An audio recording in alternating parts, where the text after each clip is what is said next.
I just pulled up to the Lodge Poker Room in Round Rock, Texas, and today is a fun one, something we've never done before. We're actually doing a girls versus guys 5-10 cash game where I'm going to be able to use a one-time where I can actually consult with the women on some of the decisions. So this is going to be crazy. 5-10, 2K cap, and it's going to be a blast. All right, let's get in there, play some good hands, and of course, get some fun ones for the vlog. I'll see you in there. Alright, so I made it to the lodge in Round Rock, Texas, going to be playing this 5-10 no-limit hold'em game, and it's a 2K cap. It's going to be a blast playing against some of my friends and some really tough opponents, and this game is going to be interesting as it is girls versus boys, men versus women, however you want to say it. We are playing for all the glory today, so at the end of the stream, whichever team has the most cumulative winnings, they are deemed the winners, and the losers have to pay $200 each. So there's a lot on the line, and we also are going to be playing the knit game today, so it's going to be a blast. Let's get into some hands. So as y'all know, this is my first vlog back in almost 8 months. I took a huge break. So this vlog I'm going to be reviewing today actually took place back on February 15th. Feel a bit rusty, and now looking back, I learned that I've improved a lot in the last 8 months, and I deem myself mostly as a tournament player these days, but I do love to play cash games occasionally on live streams. Speaking of poker tournaments, I want to invite you guys to join me out in Biloxi, Mississippi at the 2025 Beau Rivage Heater Series. It's going to be absolutely amazing. You guys, they have a back-to-back $1 million guaranteed opening event starting with buy-ins at $400 and $500. Then a $500K guaranteed midweek mystery bounty. It's a $500 buy-in. That's January 7th through 9th. And then the $1 million guaranteed main event, which last year I actually did a vlog on, and that's going to be a $1,200 buy-in. That's January 9th through the 13th. You guys, over $4 million in guaranteed prize pools. It's going to be an amazing series, and of course, we all want to win those amazing championship belts. They're going to be given away to a few of the winners, and I will be there. I'm going to be vlogging, playing in the tournament. Last year, my friend Diana, aka Aces and Hops, came with me. We played the tag team event together, and I don't know about y'all, but I want to win one of these cool trophies. So anyway, I'll see you guys there, Biloxi, Mississippi, January 5th through the 13th, and I will be there to play a bunch of the events, including the amazing main. All right, I'll see you guys there. So that being said, in this hand, we are 100 big blinds effective as Caitlin puts on the $20 straddle, and I look down at ace 10 of clubs and under the gun 2, and I raise it up to 55. It folds over to stash on the button, and already I anticipate him putting in a ton of 3-bets. He's a really good player and he's super aggressive, and sure enough, he does 3-bet it up to 165. Folds back around to me, and as you can see here, our hand can mix between calling and putting in a 4-bet a decent amount of the time. However, first hand of the stream, I have a hand that can play pretty well post flop. We're suited. Yes, we are out of position, but we can keep a lot of stashes dominated ace X combinations in hands like ace 5 suited, for example. So we're gonna put in the call and see a flop.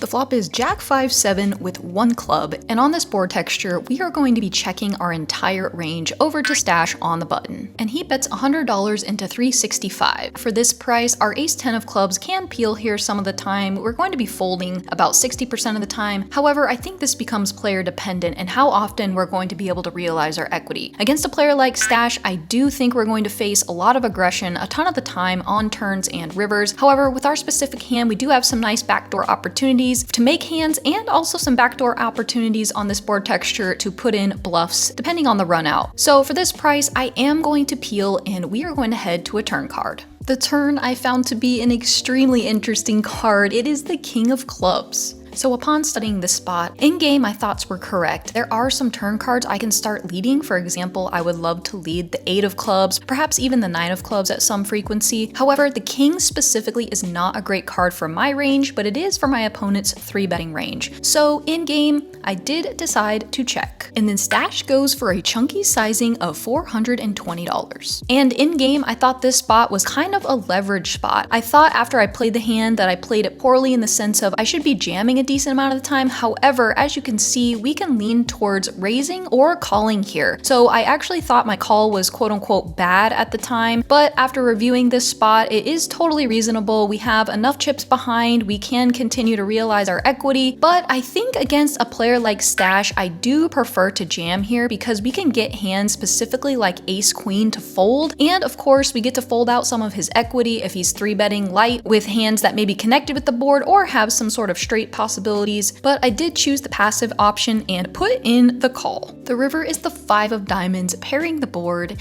and now I check it over to Stash and he does what I expected him to do. He goes all in for about $1,200, just under a pot-sized bet. I think for a little bit and then I ask for a count, and since this is an all-in spot and I am playing to try and help my ladies team win this thing, I decided to use my time chip so we go outside to discuss. But so he 3-bet button, I had ace 10 of clubs. I have flat, so I have ace high, ace 10 of clubs. So the board is, I turned a nut. Yeah. It's king, jack, 7, 5, 5. Yeah, jack and king are clubs, yeah. And it's king, jack, 5, king, jack, 5, 5. King, jack, 5, I 5, folded 5. a 10 as well, so Okay. I don't know that he I has think a I lot of folded bluffs. 3, 4 offsuit. There was king, jack. King, What was jack, the flop? 5, The flop 5. was King, jack, 5. jack, 7, 5, 1 club. Okay, I have king, 6-8, so I block his draws. Yeah. Okay. He's So, probably not. I mean, I just have ace three-betting high. it. So, That but many I also combos. block ace king, so I'm like, he can also have ace queen, which I feel like we're blocking more bluffs. And there's the man inside Yeah. talking about nothing. I think so. It sucks though. I'm sorry. I mean, Joey Ingram I in mean, chat. have How the you doing, perfect Joey? hand that we Jackets? want him to have. Yeah. exactly. Okay, sounds good. All right, there they go. Ash has come to a conclusion. And as you heard me say outside, what sucks is we're even losing to his bluffs like ace queen offsuit or ace queen suited. So even though I thought there was a pretty decent chance I was gonna fold, I thought it was a fun time to consult my team and we decided on fold. So we head back, I put in the fold, and as you can see, my opponent had ace queen offsuit. Even though we lost the hand, it was a fun one to unpack and study, and I hope you guys learned something. Let's move on to the next one. In hand number 2, we get to battle again with our friend Stash. It folds to me on the button and I look down at queen 10 off. He does have the $20 straddle on, so we are 100 bigs effective and I raise to 60. Folds over to him and he puts in the call, so we are going to go heads up to a flop of jack, 7, 8 with 2 diamonds. He checks it over to us, and with this exact combo having the queen of hearts, 10 of diamonds, as you can see, we want to bet a little over half pot a majority of the time, or we can go for a third sizing. I kind of went in between that and went for a c-bet of 70. Then of course, facing some tough spots already in this stream from Stash, he puts in a raise to $275, and honestly, I was quite annoyed. I just wanted to get one through. We have a great hand to barrel with, but now facing this raise, as you can see, we are going to be putting in a call with our exact combo. We are drawing to the nut straight, we have some backdoor diamond opportunities, and we do have position, so I do put in the call. The turn is the 5 of spades, and Stash bets 300 around half pot. Sadly now, our hand is just gonna have to fold, and hopefully we can get Stash back later. He did, however, have the best hand with ace 8 offsuit with the ace of diamonds, so let's move on to the next one. In this one, it folds around to us on the cutoff. We look down at pocket fours. I raise it up to $55 because there is a $20 straddle on. Haley defends in the small blind, everyone else folds. We're gonna go heads up to a flop of ace, jack, jack, rainbow. And on this static board texture where there's an ace and the board paired, we're going to be able to bet and take this down a ton of the time. Sure enough, she checks, I bet, she folds, and we are finally on the scoreboard here.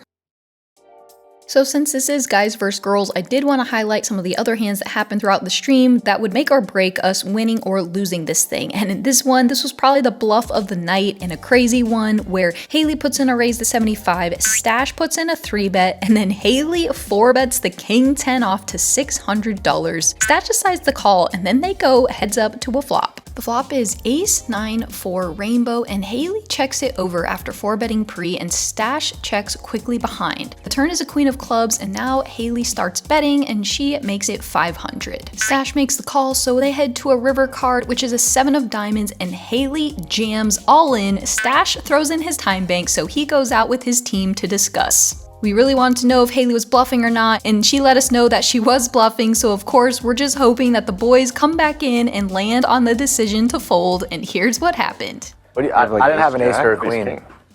Oh, ace king? Well, just ram it in pre next time and save us all this drama. She could have what? She could have queens. She could be bluffing. Queens. I don't think I can fold. Ace I have the king of clubs, which is shit, but it doesn't you have? really matter. Ace king. I didn't have any. It's pretty shit. Problem is, like, what is she ever bluffing? I mean, if you're bluffing and you 4-bet pre-flop and you get an ace high board, you probably just start betting there. Yeah, So she like, has to have it. so I think she has queens. If she has 9-6, which is like what she probably would bluff with, she probably wouldn't. Yeah, There's she a has 9 king, on the she's board, never right? playing So like she this probably would either. just try and get the showdown. So we think it's queens? If we're beat, it's queens? I think we chop sometimes, but I think we're probably. Yeah, I don't think you're right. I'd be shocked if we scoop, but Yeah, we could chop. maybe she has ace jack. Maybe I mean I don't know. No, she don't have ace jack. She's usually pretty snug, I think. I haven't played with her too I much. never played with her, so I don't know how she. She's But she's off been the rails sun-running. She's today. But sun-running. I don't know if that's Yeah, just. she crushed me with the artificial ace or what. queens. I want to fold, but She could have ace queen. You don't want again. to. I want to fold. She could- Stash says he wants to fold. So, like, isn't it like? And it's pocket queens. Either have pocket king, aces. maybe turning jacks into a bluff. Well, he's got No, ace She would king. just check. Zach could have Right, a let's pocket just fold. fours here. Let's just fold. So we're losing the Ooh, queen. This isn't insane. Stash says he's going to fold. So that's what. I mean, I don't know. Can Haley get this through? It's, Back into the studio they come. oh, No, fuck, Very now I nice. changed my mind. Oh God, it's up to you. Let's hear what hand, man. Stash is going to do. Copycats. I kind of changed my mind now. Not because of this, but I changed my mind last second. I mean, I don't. We really couldn't come to a consensus, by the way. He folds! So Stash ends up folding top pair, top kicker to Haley. He must have thought she had a set or ace queen, perhaps maybe even a hand like ace 4 suited, ace 9 suited. However, we pick up a massive one, and at this point in the stream, we are crushing the boys. Moving on to the next hand, I'd folded for quite a bit before finally picking up a playable spot where there is the $10, $20, $40, $80 straddle on, and now Juan is first to act and she looks down at ace 10 offsuit. She decides on a raise of $200. Folds around to me and I peel the beautiful ace king of diamonds. We're definitely going to be putting in a raise and I am at a position, gonna make it a little bit bigger, so I go for a $700 raise. Juan, of course, has one of the hands she's just going to raise fold here, but we do pick up a really nice pot because of those straddles.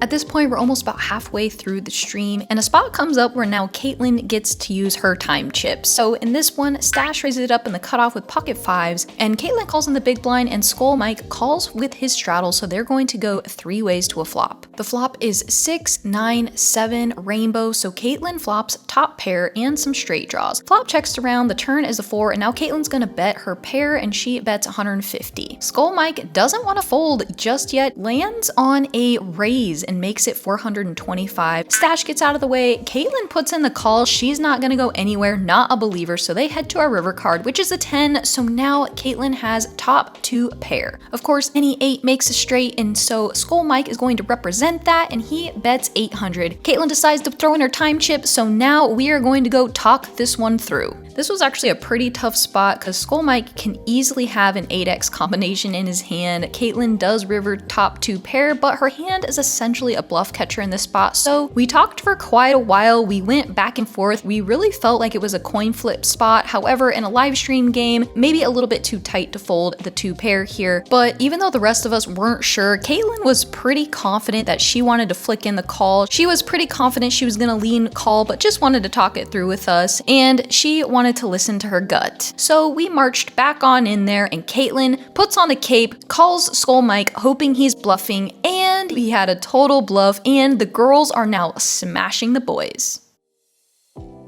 Alright guys, you know what time it is. It's time to put on those seatbelts, buckle up for the biggest hand of the night, and yours truly is involved. In this hand, the $40 straddle is on, and Juan is under the gun too, and raises to 100. Folds around to me in the small blind, and I look down at pocket kings, and I 3-bet it up to 315. Folds back over to Juan, and she thinks for a little bit, and then lands on a call, so we are going to go heads up out of position with the Cowboys. The flop is pretty great. It's 10-8 deuce rainbow, and I think I should have sized up a little bit here, but I did land on a bet size of $250, and Juan makes the call, so now we're gonna head to a turn card. There can be some pretty dicey turns, however, we have a lot of options because SPR is pretty shallow now. The turn is a tad bit of a dicey card. It is the 9 of diamonds, so it brings in some combo draw stuff, some 2 pairs possibly sometimes. Since Juan has a little over 1 pot size bet left behind, behind, I'm not too worried about getting stacks in by the river as long as it's a safe card. So I decided to be a tad bit unconventional here and put in a check. At this point, I think Juan has a pretty strong hand, or a hand that lands in a mergy type range where she's going to be connected a lot with this board. So my instincts told me that if I check it over to her, she's going to bet a huge portion of her range, even if she thinks she has the best hand a lot of the time, maybe a hand like ace 10 suited, for example. So I do check, and I was planning on jamming if she puts in a bet. So my plan worked, as Juan did put out a bet. I'm not sure exactly what she bet, but I did jam over the top of it. She snap called, and we head to see a river card. She had pocket jacks. We're gonna run the river 2 times, and here's what happened. They're going to run it twice, 2 rivers. First one goes to Ash.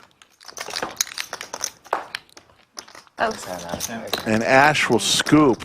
So we do end up scooping a very nice pot. Our stack is up to about 4,300, and more importantly, we win about a $2,000 profit on the hand.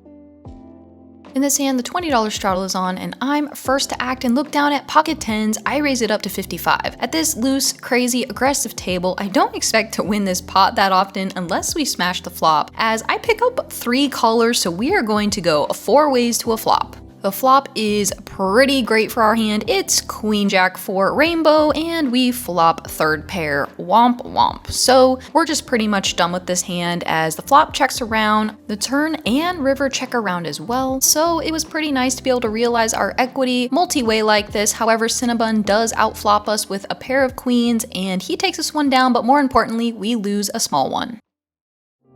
In this one, I have the $20 straddle on, and Slicer raises under the gun 1 with King 9 of diamonds. Skull Mike completes in the big blind with Queen Jack, and I'm in the straddle and look down at the beautiful King Jack of hearts. I get to peel here with a really strong hand, and I didn't know it, but I have these guys completely dominated, so we're gonna go 3 ways to a flop. The flop is 4, 5, 7 with 1 heart, so we flop absolutely nothing. The flop checks around, and the turn brings the 10 of hearts, so now we have a King High flush draw. And after thinking about this hand a little bit more thoroughly, I was a little bit worried about Skull Mike's range connecting this board. However, we do have position against him, and Slicer most likely has some overcards that whiffed, and we pick up a lot of equity. We have pair outs and flush outs, so I would have liked to see me bet this turn card. I think I need to be a little bit better stabbing multi-way in spots like this. However, I did decide to check, and we head to our river card, which is the beautiful Queen of Hearts, and now we have the second nut flush. Skull Mike on this river pairs his queen, so he puts out a bet of 100. He's likely capped at a 1 pair type holding, so I don't want to raise too big. However, I want to get value for my hand, as we backed into a very sneaky flush, so I raised to $325. Skull Mike thinks for quite a while, goes into the tank, and then lands on a correct fold. Womp womp. However, we do end up winning a nice pot, and we have clawed our way back to a very nice profit on the hand, and currently up $1,680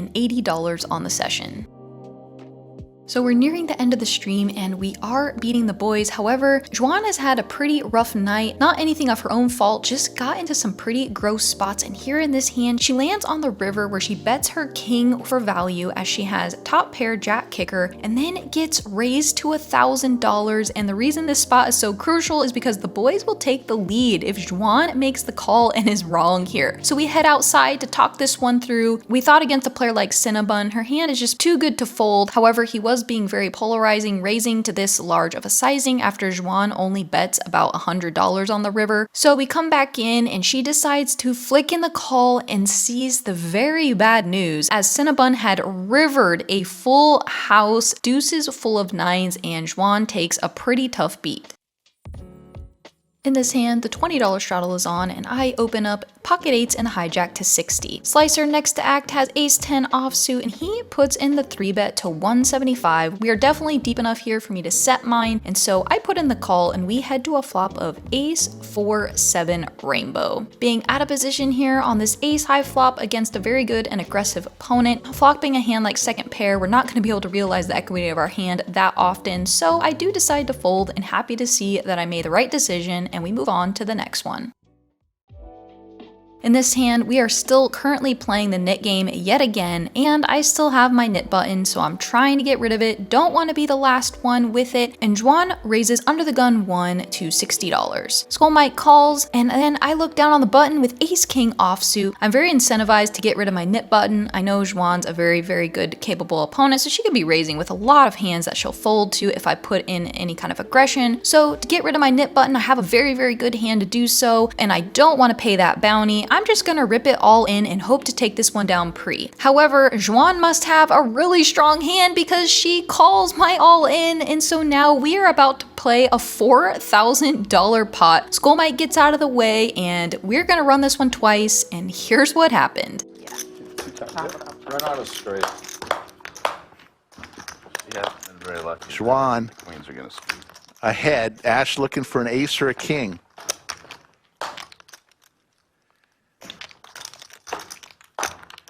Does not come. Unfortunately, I lose all of my profit in this hand. However, it's not the worst spot at all as we were flipping against pocket queens, but we cannot win either one of the board runouts, and sadly, I'm now stuck heading to the very end of the stream. So after a super hot start for the ladies team, we ended up losing to the guys by just a little bit. It was actually pretty fun. It came down to the wire in some crucial spots. So we all had to pay an extra $200, and I also lost on the session. So in total, I lost about $1,400. Sad ending to a very fun stream. And if you're wondering what I use to track all of my poker stats, I use Poker Analytics. It is the best, easiest, and most intuitive app out there. If you guys are interested in it, check the link below or on the top of the screen right now to download it. Alright, so I'm actually filming this outro at Champions Club in Houston, Texas because I just drove straight from the Lodge live stream here to play in their $1,500 1 mil guarantee main event. So anyway, the stream was an absolute blast tonight. Had so much fun. Would definitely do that type of structure again. And unfortunately we lost that flip running it twice with Juan. Otherwise we would have been up a couple thousand for the night. So we ended up down about $800, which, you know what, I'll take it. Anyway, if you guys enjoyed the vlog, would you do me a huge favor and go all in and like, comment, subscribe. It would mean the world to me. We're just getting started. It's only up from here. I'll see you guys next time.